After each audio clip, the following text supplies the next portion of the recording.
ចំពោះវីដេអូនេះខ្ញុំនឹងធ្វើការបង្ហាញជូនលោកគ្រូពីរបៀបក្នុងការដំឡើងកម្មវិធីដើម្បីដំឡើងកម្មវិធីបានដំបូងសូមលោកគ្រូបើក Play Store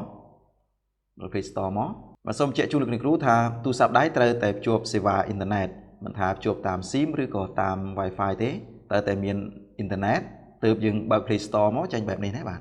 តោះនៅខាងស្ដាំផ្នែកខាងលើនេះកន្លែងនេះជាគណនី Gmail ដែលយើងបាន sign in ចូលក្នុង Play Store បាទកន្លែងនេះណាបាទដើម្បីធ្វើការដំឡើងកម្មវិធីនេះនៅត្រង់ចំណុចនេះកន្លែង search លោកគ្រូគ្រាន់តែវាយមកវាយឈ្មោះកម្មវិធីឧទាហរណ៍ថាខ្ញុំដំឡើងកម្មវិធី Braille យើងវាយមកបាទ Braille search បាទនេះ Braille browser បាទដើម្បីដំឡើង Braille browser នេះលោកគ្រូគ្រាន់តែចុចលើ install នេះមកបាទចុច play យើងរងចាំបន្តិចកំពុងតែដំណើរការក្នុងការទាញយកនិងដំឡើងកម្មវិធីចូលក្នុងទូរស័ព្ទដៃបាទលឿនឬក៏យឺតគឺអាស្រ័យទៅលើល្បឿនអ៊ីនធឺណិតជាក់ស្ដែងលោកគ្រូមិនចាំបាច់នៅចាំចេះទេបាទយើងអាចស្វែងរកកម្មវិធីផ្សេងទៀតបានឧទាហរណ៍យើង search ថា Google នេះមកមាន Google មាន Chrome មាន Translate ដំឡើង Translate ចូលមួយ install ថយក្រោយមួយ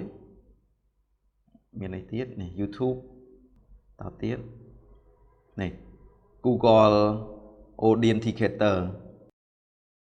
ដំឡើងចូលមកកម្មវិធីរបស់ Google ខ្លះមានដំឡើងមកស្រាប់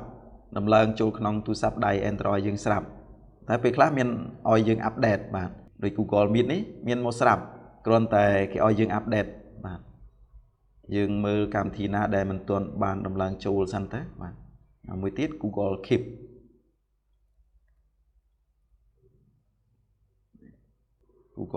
បាទតោះដំឡើងចូលបាទកម្មវិធីផ្សេងៗលោកគ្រូត្រូវការកម្មវិធីអីដំឡើងចូលខ្លួនឯងទៅណាបាទក្រោយពីលោកគ្រូធ្វើការដំឡើងកម្មវិធីរួចរាល់អស់ហើយជំហានបន្ទាប់មកទៀតលោកគ្រូអាចចុចសញ្ញានេះបាននេះសញ្ញាខាងក្រោមនេះ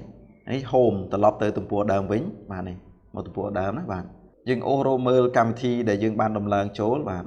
នេះមិញមាន Braille មាន Translate នេះ Keep បាទ Google Keep លោកគ្រូចង់ដំឡើងកម្មវិធីបន្ថែមទៀតលោកគ្រូអាចស្វែងរកនៅខាងលើនេះបានបើសិនជាអត់ស្គាល់ឈ្មោះទេយើងអូសរកមើលបាននេះ